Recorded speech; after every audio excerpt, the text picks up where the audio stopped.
So many edits. Hey everyone, welcome back to the Let's Read of Archangel, Book 1 of Shadow's Advent, and my debut novel. This week we are on Chapter 2, and if you missed Chapter 1, I'm going to drop a link down below to the playlist that'll get you there, and then it'll lead you right back to here, so don't worry about that. Last week we saw Uriel, the Archangel, descend from heaven to Earth, but an Earth that he was very unfamiliar with, an Earth that has been taken over by hell. What he found was a forest filled with creatures and bones and kind of a mind of its own trying to trap him, and a village that was largely deserted with some signs of violence and a body and a desecrated church. So this week we're following up on that. Uriel heard some hellhounds that picked up on his scent, and he decided, hey, instead of sticking around and seeing what else is going to come, I'm just going to get going. Something important to note with this week, Chapter 2 is a longer one. It's almost 20 pages in length. Considering the last one was half that and still ran over 20 minutes, I might cut this one in two and upload part 1 on Tuesday and part 2 on Thursday. So, here goes. It had been hours since the Archangel left the derelict town, but howls and snarls still bit at his heels. He had ventured once more into the smothering darkness of the forest and had taken off in the direction of the great evil he was sensing. The closer he came to the source, the more convinced Uriel became that this was not some single great entity. To be drawing him from this far away, the feeling was more like the dark resonance of tens of thousands of evil creatures. Despite being able to sense the dense evil in the distance, the Archangel struggled to detect individual entities around him. He heard the hellhounds chasing him through the forest, but he could not sense them. No matter how much he focused, no matter how much he extended his senses, it was as if he were blind. Uriel's weakness under the black clouds worried him. He stopped in his tracks, listening for the encroaching pack. He thought he heard snapping branches and rustling fur in the darkness around him, but he could not be sure. The Archangel readied himself for a fight, but none came. Whether the hounds were biding their time or if Uriel was just being paranoid, the angel did not wait around to find out. Without giving it another thought, Uriel sprinted off again. This time he pumped his legs even faster than before, leaping over thick, withered roots and bounding over creek beds that had long ago run dry. Dead branches scratched at his face and grabbed at his long jacket, like skeletal fingers trying to hinder the angel's progress. Uriel's physical body did not fatigue as quickly as any earthly being. Even infernal creatures could not match the endurance of an angel, save for maybe the most powerful of demons. Another hour passed before Uriel came to the edge of the dark arbors once more. The darkness faded as the reddish glow of the world filled his vision. Though it was nothing like the light of the sun, this low dim barely limited the angel's sight. The ground was flat as far as the eye could see. The dying frames of trees became sparse, and the dry, cracked ground peeked through the thinning blanket of twigs and debris. How the trees survived at all, even in their naked state, was a wonder to the angel. Much of the landscape appeared to be uniform in this new earth. The land was dry and shattered, and the flora all appeared to be clinging to life.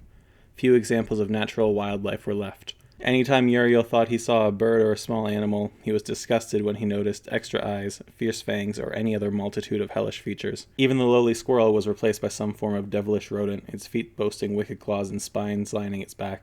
Nothing of this planet even resembled its former self.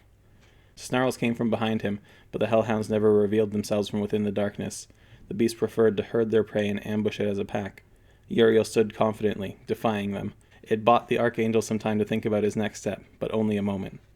The angel realized that he had also been relying on the darkness of the dead forest, and he was completely exposed without it. Any wandering demon, infernal creature, or flying monster would spot him in a heartbeat. The Archangel rushed under a nearby copse of trees. The branches were bare, but so entangled in one another that they provided a sufficient canopy from above, and the trunks were able to adequately hide his muscled form. Normally, the Archangel would take this small rest to list off a short prayer, a small message back up to heaven. But considering the effects of his last effort, Uriel opted against it. Instead, he closed his eyes and focused as hard as he could, trying to pinpoint the location of the evil presences around him. Hundreds of years ago, the angel would be able to at least discern the general location of an entity, though the exact number and size of the beast would be unknown to him. With his connection to heaven limited, the once easy feat was now hampered. Still, the concentration of evil, though a long way off, was vibrant in his mind. Never before had Uriel encountered so many dark beings in one place. The Archangel concentrated again, trying to gauge the distance between himself and the cluster of evil. His mission was to renew the fight on Earth, to rally whatever humans or angels might still be alive.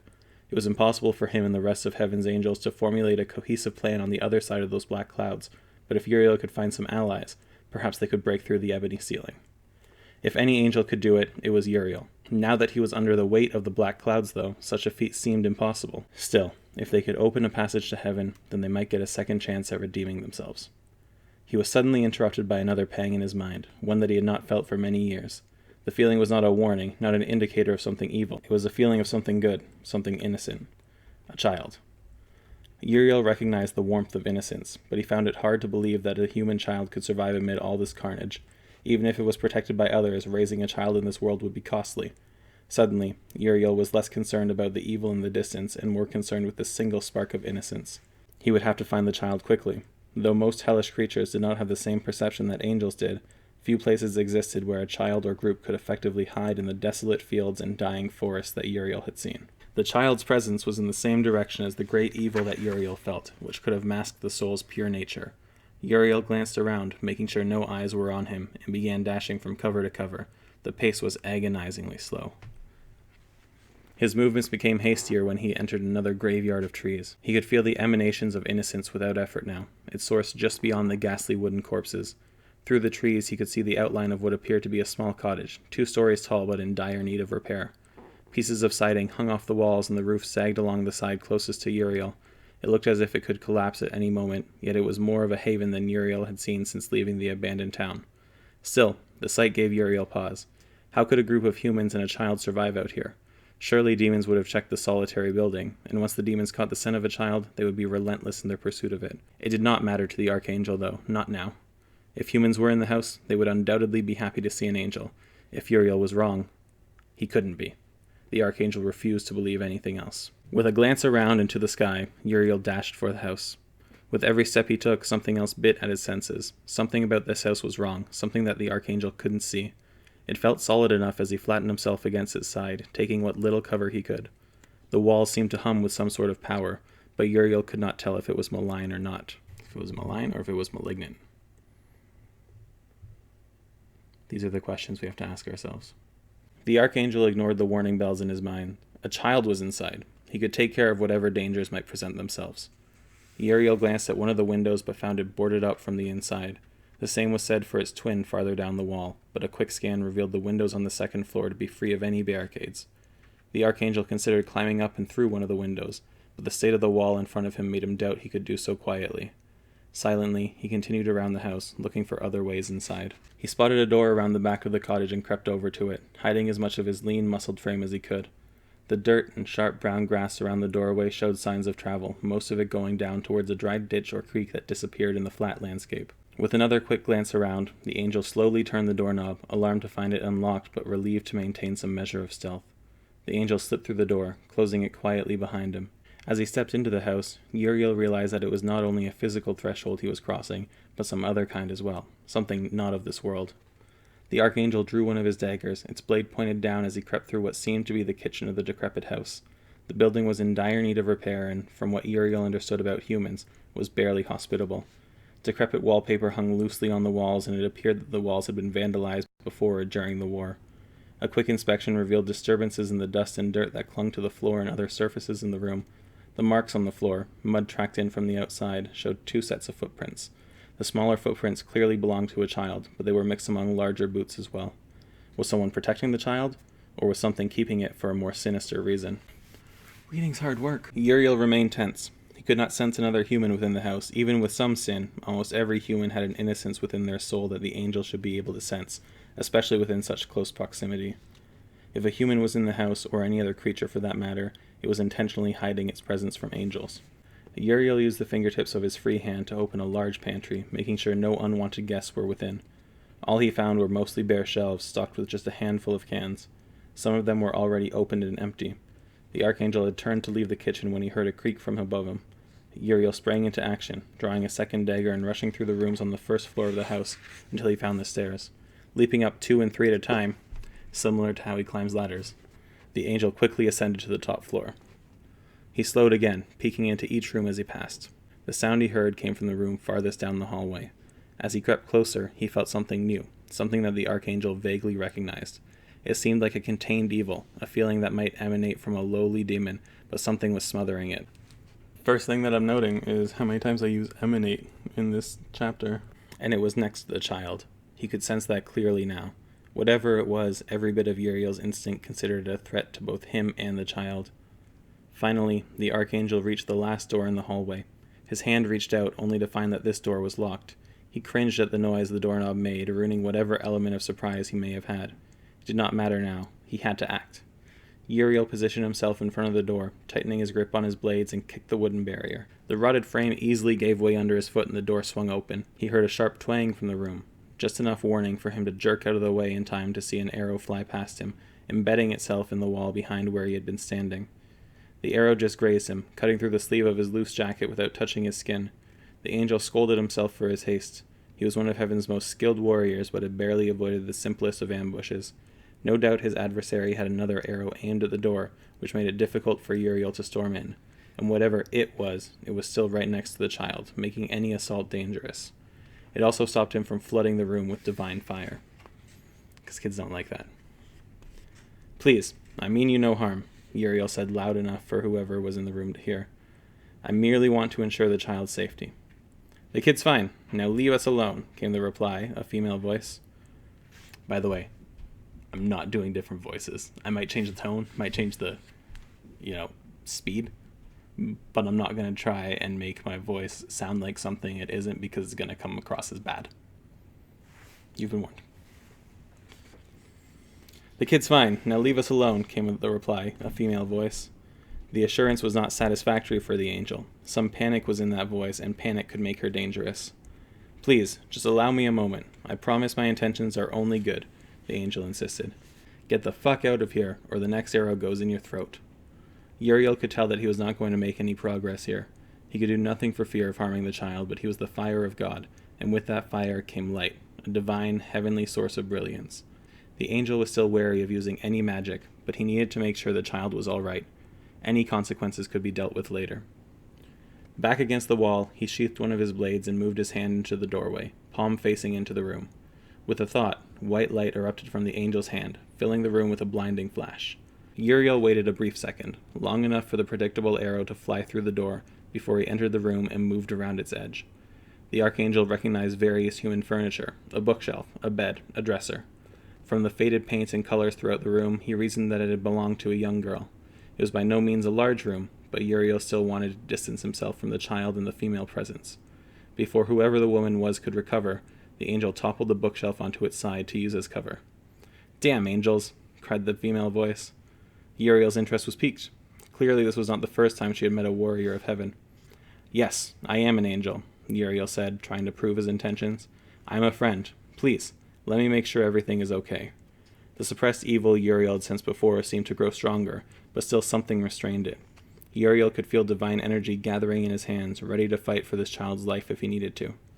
"Friend, you think we have friends?" the voice scoffed. "Angels, demons, humans, you're all the same." "Go away," came a second female voice, this one much younger, the voice of a child. "Please, I come in service of our Father." Uriel was relieved to hear the child, even if it protested his presence. "Your God isn't our Father," the older voice stated, hesitating before continuing. "He couldn't give less of a shit about us." After a moment's thought, Uriel tossed the dagger he held onto the floor, away from him, a gesture of surrender. "Please, I simply wish to speak." The angel began to stand, hoping whoever this was would not shoot another arrow at him. It would likely not kill him, but the angel had felt the sting of arrows before, and it was not an experience he wished to repeat. Tentatively, the female voice replied, "Fine, but come any closer and you're dead." Uriel did not know whether the voice spoke the truth, but no more arrows came his way. The Archangel turned and viewed the pair in full for the first time. The child was young, but Uriel was not a good judge of human age. She had long blonde hair that might have been curly if it had not been dirty and matted. Striking blue eyes shone from a pale complexion. She was skinny, but not sickly so. In a world so inhospitable, the child seemed to be surviving. The angel smiled. Uriel's eyes then shifted to the other figure. She was taller, with deep black hair but the same pale complexion. The angel guessed that she was maybe 2 decades old, but her hardened expression and demeanor belied an experience beyond her years. Her face was sharp and had a few scars. The way the woman stood, protectively in front of the child, told the angel that she was the reason this girl had survived for so long. But then his eyes met hers, and Uriel saw their striking red color. Rage welled within the angel as he recognized the creature for what it truly was. "Demon spawn!" he roared as he threw a dagger once more, his own eyes turning an unnatural white. The creature, a Cambion, Uriel now knew, hissed at the angel and drew a knife of her own. The knife belonged in a kitchen, but looked sharp nonetheless. "Stop!" the blonde child screamed. Uriel's rage subsided when he realized that she clung tightly to the leg of the Cambion. "Give me the child," Uriel commanded, "and I may spare your life." "You touch her, you die," the beast said coldly. The creature was half demon, half human, the product of an unholy union. Despite its human appearance, the thing fueled an innate anger within Uriel. "Bringing the girl back to your wretched father? You don't know a thing about our father." The Cambion's words confused the Archangel, and not for the first time. "I'm not like them. I'm not one of those fucking animals." A tear trailed from the corner of her eye, and her arm tightened around the young girl. Not the tightening grasp of a predator securing its prey, but a protective hold. She held the knife out defensively, protecting both her and the human child. Uriel could see the weapon trembling in her hand. The Cambion truly cared about the girl. Uriel did not trust the monster, could barely stand to look at it, but he sheathed his blade.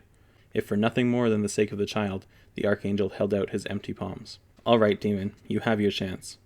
The Cambion visibly relaxed. Her shoulders dropped, but her knife remained in her hand. "Tell me why you protect this child, and why she has survived when so many others have died." "Well, the second part's easy," the woman explained. "As he so politely pointed out, I'm not entirely human. The demon in me, the monster, is vile. But it has gotten us this far. This darkness is just like any other demon. It's strong. I may not be as powerful as you, or even like actual demons, but I can survive. We have been for 7 years. The Cambion motioned to the window, and Uriel's eyes followed. Just for a second. He only now realized that a blood sigil was on it. In fact, Uriel remembered that it was not the first one he had seen in the house. They had been on the walls and windows downstairs, but he had mistaken them for vandalism in his haste. He was so set on saving the child that he had not even thought to look for any sort of rune. These hide us from the demons and those other things. They completely hide the house. Apparently it doesn't work on angels, though. Why hide from them? You are like them. Hell would willingly call itself your home. I'm nothing like them, the Cambion yelled. You don't think I've tried? You think I haven't tried to find something, anything, safer than this? They beat me, did awful, terrible things to me. I wanted them to kill me, but that wouldn't have been as fun for them. The Cambion wrapped her arms around the little girl, who looked as if she was going to cry. We've been through more than any sister should, all because of who, of what, our father is.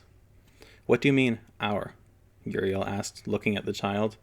The creature had made the claim more than once, but there was no way a demon sired such innocence. The Cambion sat on the bed, guiding the small girl with her. Sit, Angel, the creature said, motioning to the overturned bookshelf. Let me tell you exactly what we are. Maybe I can convince you to spare us. And so that's where we're going to end part 1 of chapter 2. You've been introduced to a new character and heard me speak dialogue for the first time, which I can't say I enjoy, but it's still enjoyable to read the book. We'll pick up on part 2 of chapter 2 on Thursday if you're watching this in real time. If you're not, if you're watching it after Thursday, then you can go right over there and continue watching. I will save any commentary for the very end. The only thing I want to point out is something I've been asked before is the difference between runes and sigils. And while you could probably Google search it and read it before I actually explain it, rune is something written in an alphabet that actually exists, while a sigil is more of a seal representing something else. So I kind of use them interchangeably here, with the intention that both runes and sigils carry power in the magic in Shadow's Advent universe. Yeah, pretty simple explanation. If you have any other questions about chapter 2 or anything that you noticed that was an error that maybe I didn't catch, or any comments at all, leave them in the comment section down below. Make sure you like and are subscribed so you know when part 2 of chapter 2 comes out, and all other 22 chapters remaining after that in Archangel. I'll leave a link below to where you can buy Archangel if you really want it, a link to my website, and a link to my Patreon, so you can get some other short stories that either involve Shadow's Advent or in an entirely different universe. Other than that, see you Thursday.